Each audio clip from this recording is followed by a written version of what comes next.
Hi friends, welcome to my channel. ఈరోజు video చాలా ఇంట్రెస్టింగ్గా ఉందండి. వీడియోని ఎక్కడ స్కిప్ చేయకుండా ఎండ్ వరకు చూసేయండి. ఇక బాగి ఒంటరిగా వెళ్తుండగా ఇక బాబ్జీ ఫాలో అవుతూ ఉంటాడు. ఇక నిర్మానుష ప్రదేశంలో ఎవరు లేని చోట బాగీకి బాబ్జీ ఎదురుపడతాడు.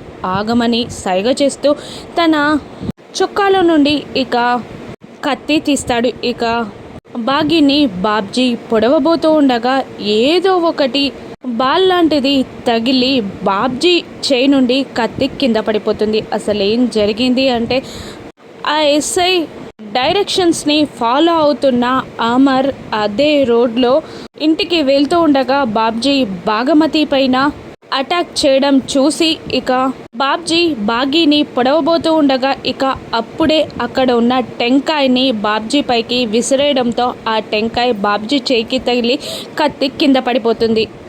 బాబ్జీ కత్తిని తీసుకోవడానికి వెళ్తూ ఉండగా అమర్ వచ్చి బాగీని తన వెనక్కాలికి లాక్కుంటాడు. ఇక అమర్ బాబ్జీతో గొడవ పడుతూ వాడి వేసుకున్న మాస్క్ని తీయాలని ట్రై చేస్తూ ఉంటాడు. ఆ పెనుగులాటలో బాబ్జీ అమర్ ఇద్దరు బాగీకి కాస్త దూరంగా వెళ్తారు. ఇక బాబ్జీ అమర్ నుండి తప్పించుకొని మళ్ళీ వచ్చి కింద పడిపోయిన కత్తిని తీసి బాగీ పైన దాడి చేయడానికి పొడవడానికి ట్రై చేస్తూ ఉండగా ఇక అమర్ వచ్చి ఆ కత్తిని పట్టుకుంటాడు. దాంతో అమర్ చేతికి గాయం తగులుతుంది. ఇక అమర్ బాగీని పొడవకుండా బాబ్జీని కాల్తో తనడంతో వాడిపోయి అల్లంత దూరాన పడతాడు. అప్పుడే రాథోడ్ కూడా వచ్చి అయ్యో ఏమైంది సార్ అని అరుస్తూ ఉండగా ఇక బాగి అమర్ చేకి తన శారీని చింపి కట్టుకడుతుంది. ఇక రాథోడ్తో అమర్ ఇలా అంటుంటాడు, వాణ్ణి పట్టుకో అని అంటుండగా బాబ్జీ వెనకాల రాథోడ్ పరిగెడతాడు. కానీ లాభం లేకుండా పోతుంది. బాబ్జీ తప్పించుకొని పారిపోతాడు. ఇక బాగి రాథోడ్ ఇద్దరు టెన్షన్ పడుతూ అమర్తో ఏమైంది సార్, ఎలా ఉన్నారు అని అంటూ తొందరగా కార్ తీస్తారు. ఇక హాస్పిటల్కి వెళ్దాం అని బాగి అంటుండగా వద్దు ఇంటికి వెళ్దాం పదండి అని అంటూ అమర్ ఇంటికి తీసుకొస్తూ ఉంటాడు. ఇక ఇంట్లో పిల్లలు ఆలోచిస్తూ ఉంటారు అమ్ముకి ఏమైందా అని. ఇక అమ్ము రాగానే ఏమైంది అమ్ము, నీకు నువ్వు ఈరోజు అంతా మనోహరి ఆంటీని తిడుతూ ఉన్నావు, అదోలా ప్రవర్తిస్తున్నావు అని అంటూ మిస్ అమ్మకి ఎందుకు సపోర్ట్ చేస్తున్నావు అని అంటుండగా మిస్ అమ్మ చాలా మంచిది, మీ అందరికీ కూడా మిస్ అమ్మ అంటే ఇష్టం కదా అని అడుగుతుండగా అంజు మళ్ళీ అదిగో మళ్ళీ నువ్వు నేను అని వేరు చేస్తున్నావేంటి అని అంటూ అదే మనకు మిస్ అమ్మ అంటే చాలా ఇష్టం కదా అని మాట మారుస్తూ ఉంటుంది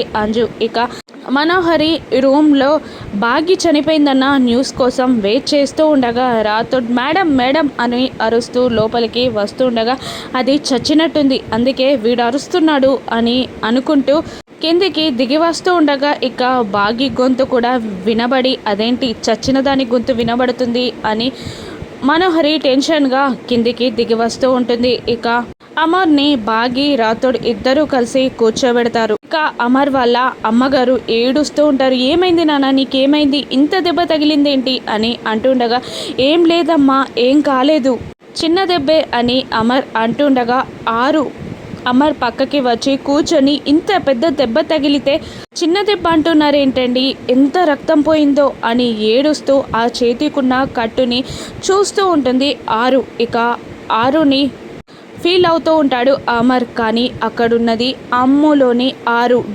డాడ్ ఏమైంది, మీకు ఇంత దెబ్బ ఎలా తగిలింది అని అమ్ము అరుస్తూ ఉంటుంది. ఇక అమ్మ కూడా లేదు డాడ్, మీకేమైనా అయితే మేము ఎలా తట్టుకోగలం డాడ్ అని అమ్ము అంటూ ఉంటుంది. ఇక పిల్లలందరూ ఏడుస్తూ ఉంటారు. ఇక పిల్లలందరినీ అమర్ దగ్గరగా తీసుకుంటాడు. అంజుకి అమ్ముకి ముద్దు పెడుతూ ఉంటాడు అమర్. ఇక ఎవర్రా నీపై దాడి చేసింది, అసలు ఏమైందిరా అని అమర్ వాళ్ళ నాన్నగారు అడుగుతూ ఉండగా ఇక బాగి ఇలా చెప్తూ ఉంటుంది, ఎవరో నేను గుడికి వెళ్తూ ఉండగా ముసుగు వేసుకొని నా ఎదుటికి వచ్చి కత్తితో నన్ను పొడవబోయాడు అని అంటుండగా ఎవర్రా వాడు అని అమర్ వాళ్ళ నాన్నగారు అడుగుతుండగా రాథోడ్ ఎవరైనా దొంగ కావచ్చు సార్, బంగారం కోసం దాడి చేసినట్టున్నాడు అని రాథోడ్ అంటూ ఉండగా ఇక మనోహరి ఇదంతా చూస్తూ అసలు ఏం జరిగింది అని అడుగుతూ ఉంటుంది. ఇక అమర్ ఇలా అంటుంటాడు, దారి దొంగ కాదు, బంగారం కోసం మిస్సమ్మపై దాడి చేయలేదు వాడు బాబ్జీ అనగానే మనోహరి చాలా టెన్షన్ పడుతూ ఉంటుంది. ఇక ఆరు అదే అమ్ములోని ఆరు మిస్సమ్మ కోపంగా మనోహరిని చూస్తూ ఉంటారు. ఆరుని లారీతో గుద్ది చంపిన వాడే మిస్సమ్మపై దాడి చేశాడు అని అనగానే ఆరు మిస్సమ్మ ఇద్దరు మనుని కోపంగా చూస్తూ ఉంటారు. ఇక ఆరుకేమో తనని లారీతో గుద్దిన విషయాలు గుర్తొస్తూ ఉండగా ఇక మిస్సమ్మకేమో ఒంటరిగా మను ప్లాన్ చేసి తనని గుడికి పంపించిన దృశ్యాలన్నీ గుర్తొస్తూ ఉంటాయి. ఇక అమర్ వాళ్ళ నాన్నగారు ఏంట్రా వాడికేంటి మన కుటుంబం పైన పగబట్టి ఎందుకు చంపాలి అనుకుంటున్నాడు అని అంటూ ఉంటాడు. వాడు మనకి కనిపించే వ్యక్తి మాత్రమే నాన్న, వాడితో చీకటిలో ఉండి ఎవరో ఇదంతా చేపిస్తున్నారు. వాళ్ళ దాకా నేను వీడి ద్వారా వెళ్తాను, తొందరలో వాడిని పట్టుకుంటాను అని అమర్ అంటూ ఉంటాడు. ఇక మను టెన్షన్ పడుతూ అమ్ముని బాగీని చూస్తూ లోపలికి వెళ్ళిపోతుంది. గొల్లం పెట్టుకుంటుంది. అమ్ము ఏంటి నన్ను అంత కోపంగా చూస్తుంది, ఇక ఆరుని చంపింది, ఇప్పుడు ఈ అటాక్కి కారణం నేనే అని అమర్కి చెప్పిస్తుందా, ఒకవేళ చెప్తే నా గతేంటి అని అనుకుంటూ అమర్ తనని షూట్ చేయడం తలుచుకుంటూ భయపడుతూ ఉంటుంది. మను అప్పుడే బాబ్జీ పరిగెత్తి అలసిపోయి ఒక చోట కూర్చొని కాల్ చేస్తాడు. మనుకి ఏంట్రా నేను చెప్పిందేంటి, నువ్వు చేసిందేంటి అని అంటుండగా నాది మాత్రమే తప్ప మేడం, మీది తప్పు కదా అని అంటుంటాడు బాబ్జీ. నాదేంట్రా తప్పు అని మను అంటూ ఉండగా తప్పు కాడా మేడం, సార్ ఇంట్లో లేరని ఒక్కదాన్నే పంపిస్తున్నానని చెప్పారు, కానీ అప్పటికప్పుడు అమర్ సార్ అక్కడికి ఎలా వచ్చారు, ఒక్క క్షణం ఆ మేడం కళ్ళల్లో చావు భయం చూసేసరికి మరుక్షణంలో నా కళ్ళలో చావు భయం చూపించాడు సార్. అమర్ సార్ని పొడిచేసి నేను పారిపోకుంటే ఇప్పుడు ఈ డిస్కషన్ అంతా మనము జైల్లో పెట్టుకోవాల్సి వచ్చేది అని బాబ్జీ అంటుండగా సరే నువ్వు అర్జెంటుగా అండర్ గ్రౌండ్కి వెళ్ళిపో, ఆ తర్వాత నేను కాల్ చేసిన తర్వాతనే నువ్వు బయటికి రా అని అంటూ ఉంటుంది. మను అలాగే అని అంటూ వాడు కాల్ కట్ చేస్తాడు. ఇక అమర్ని జాగ్రత్తగా బాగి లోపలికి తీసుకెళ్తూ ఉంటుంది. ఇక అమర్ చేతులని భుజాలని పట్టుకొని బాగి నడిపిస్తూ ఉండగా ఇక రాథోడ్ పక్కకి తప్పుకుంటాడు. ఇక అమర్ ఇలా అంటుంటాడు, నా చేయికి మాత్రమే దెబ్బ తగిలింది, నా కాలుకి కాదు, నేను నడవగలను అని అంటూ వెళ్ళి బెడ్ పైన కూర్చుంటాడు. ఇక బాగి అమర్ని చూస్తూ ఎప్పుడు గొడవ పడాలో ఎప్పుడు గొడవ పడకూడదో కూడా ఈ మనిషికి తెలీదు అని మనసులో తిట్టుకుంటూ అయినా పర్లేదు అని అనుకుంటూ ఆ మెత్తలని సరిగ్గా సర్దేసి మీరు కరెక్ట్గా కూర్చోండి ఫస్ట్ అని అంటుండగా అమర్ కోపంగా చూస్తూ ఉంటాడు బాగిని.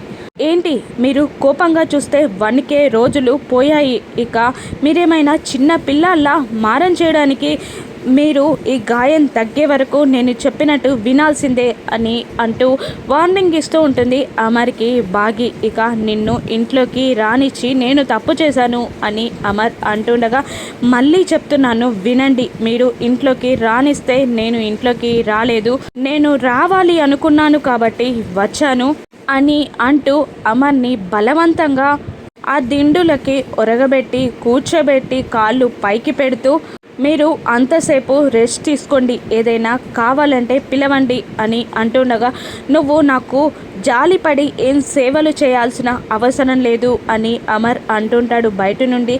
రాథోడ్ అన్ని మాటలు వింటూ ఉంటాడు. ఇక బాగి ఇలా అంటుంటుంది, మీ పైన జాలితో నేను మీకేం సేవలు చేయట్లేదు మరి అని అమర్ అంటుంటాడు. ఇక బాగి రూమ్మేట్స్ కదా అందుకే చేస్తున్నాను, హెల్ప్ చేస్తున్నాను అని బాగి అంటుండగా అమర్ రూమ్మేట్సా అని అడుగుతుంటాడు. అవును రూమ్మేట్సే, రేపు ఎప్పుడైనా నాకు హెల్ప్ కావాల్సి వస్తే మీరు చేయరా అని అడుగుతుంటుంది బాగి. నేనైతే అస్సలు చేయను అని అమర్ అంటూ ఉంటాడు. పర్లేదు మీరు చేయకపోయినా పర్లేదు, ఈ గాయం తగ్గే వరకు నేను మీకు సేవ చేస్తాను అని అంటూ అమర్ కాళ్ళని పైన పెట్టి రెస్ట్ తీసుకోండి, మీకు నా పేరు పిలవడం ఇష్టం లేకపోతే మీరు ఎప్పుడూ పిలుస్తారు కదా లూజ్ అని, అలా పిలిచినా పర్లేదు పిలవండి అంటూ ఇక ఆ బూట్లని తీసి పక్కకి పెట్టి బాగి వెళ్ళిపోతూ ఉంటుంది. అమర్ అలాగే చూస్తూ ఉండిపోతాడు బాగిని. ఇక బాగి ఒక్క 4 అడుగులు వేసి, దేవుడా ఆయనకేం కాలేదు, అది చాలు,